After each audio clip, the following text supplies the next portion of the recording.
시편 137편 1절로 9절입니다. 요절은 5절입니다. 우리 5절을 같이 한번 봐봅시다. 예루살렘아, 내가 너를 잊을진대 내 오른손이 그의 재주를 잊을지로다. 말씀의 제목은 내가 너를 잊어버리면 오 예루살렘아입니다. 이탈리아 오페라 작곡가로 유명한 주세페 베르디가 작곡한 나부코가 있습니다. 나부코는 바벨론 왕 르부갓네살을 말합니다. 나부코에는 히브리 노예들의 합창곡이라는 곡이 있죠. 이 곡은 바벨론으로 끌려간 유대인이 고향 예루살렘에 대한 그리움과 자유를 잃은 슬픔을 표현합니다. 이 곡은 강한 멜로디와 감정적 깊이로 유명하며 억압과 자유에 대한 갈망 그리고 하나님을 사모하는 마음을 그렸습니다. 오늘의 시가 그 기원입니다. 어떻게 그 시는 시작합니까? 1절을 보십시오. 우리가 바벨론의 여러 강변 거기에 앉아서 시온을 기억하며 울었도다. 강변은 유프라테스 강과 티그리스 강 하류입니다.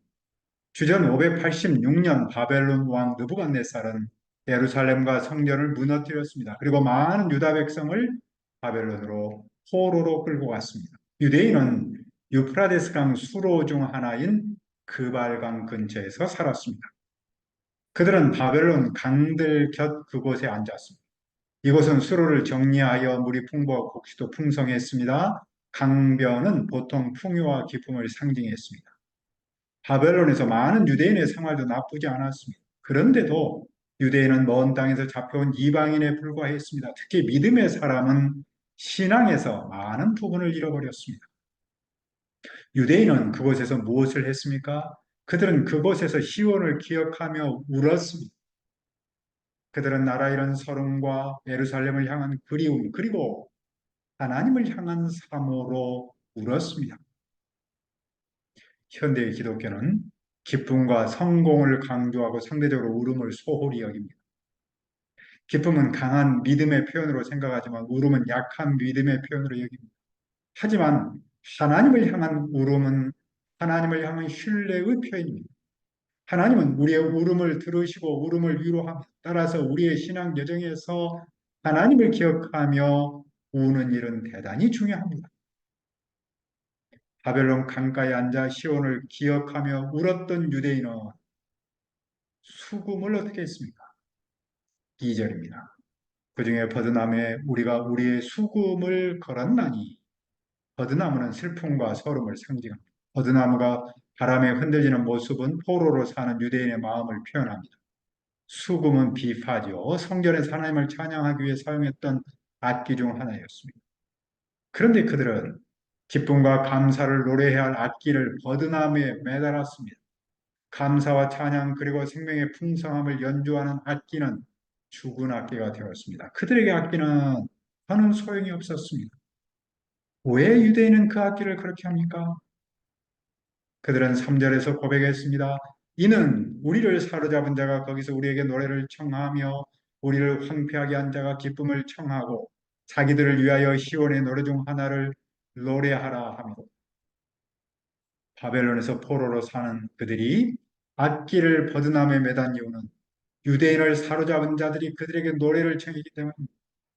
유대인을 괴롭히는 자들의 즐거운 노래를 요구했기 때문입니다.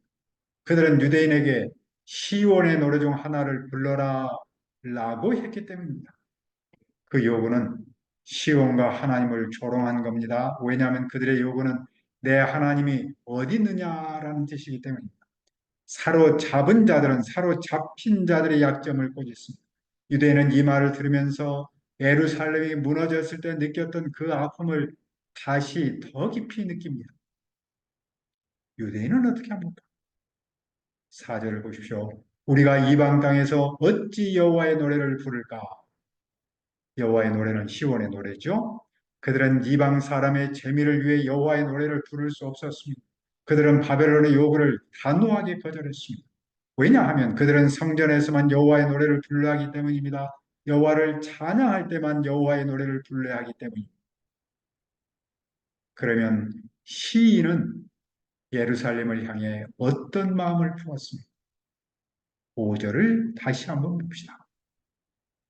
예루살렘아, 내가 너를 잊을진대 내 오른손이 그의 재주를 잊을지로다. 예루살렘아, 내가 너를 잊을진대라는 말은 만일 내가 잊어버리면 예루살렘아입니다. 잊어버린다는 말은 시들다라는 뜻입니다. 시인이 포로로 살았을 때 하나님을 향한 사랑과 예루살렘을 향한 사랑이 겹쳐 있었습니다. 그에게는 하나님을 향한 변함없는 충성심이 있었습니다. 그는 비록 성전은 무너졌을지라도 솔로몬이 가르쳤던 그 기도를 잊지 않았습니다.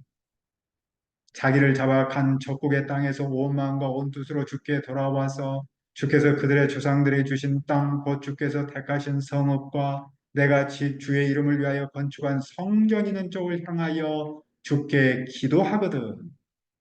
주는 계신 곳 하늘에서 그들의 기도와 간구를 들으시고 그들의 일을 돌아보시오며 시인은 이 하나님의 약속을 잊지 않고 구원의 순간을 기다렸습니다. 그는 예루살렘을 잊지 않았습니다. 만일 시인이 예루살렘을 잊는다면 어떤 저주가 임하도록 맹세했습니까? 첫째로 오른손이 그 재주를 잊을 겁니다. 여기서 잊는다는 말도 시든다라는 뜻입니다. 손이 시든다라는 말은 손이 제대로 기능하지 못한다는 뜻입니다. 시인은 예루살렘을 잊는다면, 즉 예루살렘에 대해 그의 마음이 시든다면 그 오른손이 시들 것이다. 오른손에 장애가 있을 것이다. 라고 저주했습니다. 그는 그만큼 예루살렘에 대한 사랑과 충성심을 잊지 않았습니다. 두 번째 맹세는 무엇입니까? 6절입니다. 내가 예루살렘을 기억하지 아니하건 내가 가장 즐거워하는 것보다 더 즐거워하지 아니할진대 내 혀가 내 입천장에 붙을지로다. 그가 예루살렘을 기억하지 않고 가장 즐거워하는 것보다 더 즐거워하지 않는다면 그의 혀가 입천장에 붙을 겁니다. 이 말은 벙어리가 된다라는 뜻입니다. 시인이 예루살렘을 잊는다면 손이 기능하지 못하여 악기를 연주하지 못하고 혀가 기능하지 못하여 노래하지 못할 겁니다. 예루살렘에 대한 그의 마음이 시들면 차라리 손이 마비 되어 수금을 타지 못하거나 벙어리가 되어 노래하지 못하는 편이 나을 겁니다. 그러므로 그는 예루살렘을 향한 충성심을 유지하고 예루살렘을 가장 큰 기쁨으로 삼을 겁니다. 그런데 시인은 여호와께서 에돔을 어떻게 하기를 바랍니까? 7절입니다. 여호와여 예루살렘이 멸망하던 날을 기억하시고 에돔 자손을 치소서 그들의 말이 헐어버리라 헐어버리라 그 기초까지 헐어버리라 하였네. 예루살렘이 바벨론에 무너졌던 그날에 에돔은 유다와 동맹을 배신하고 바벨론에 가담했습니다.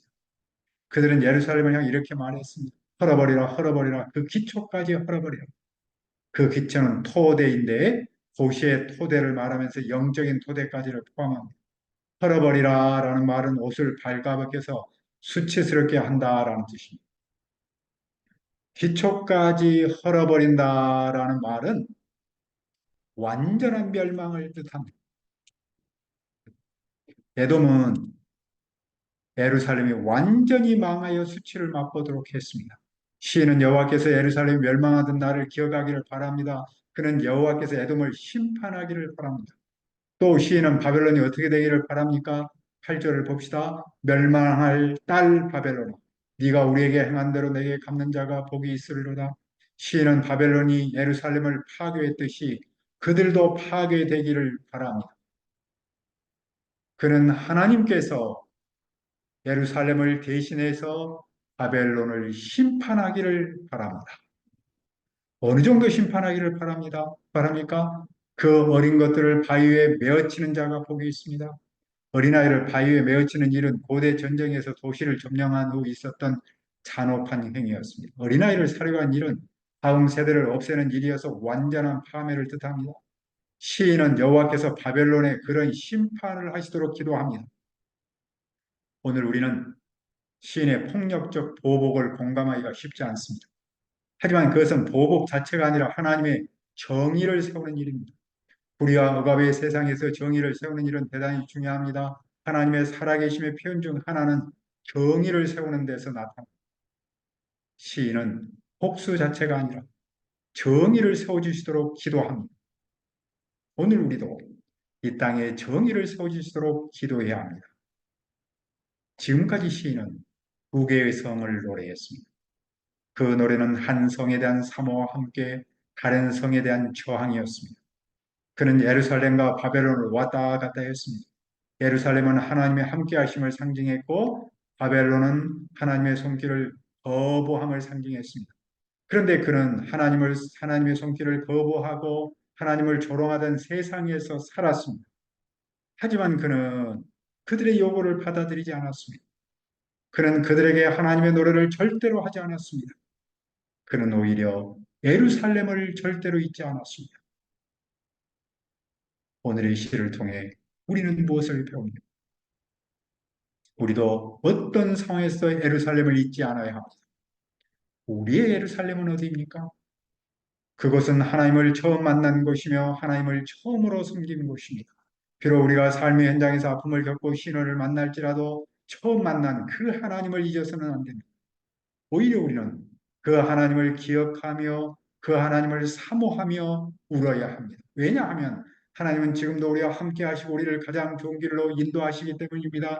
내가 하나님을 잊지 않으면 하나님도 나를 잊지 않습니다. 그것은 어떤 어려운 상황에서도 하나님의 백성으로서 강한 정체성을 지키는 길입니다. 우리가 오늘은 물론이고 내일도 이 하나님을 절대로 잊지 않기를 기도합니다.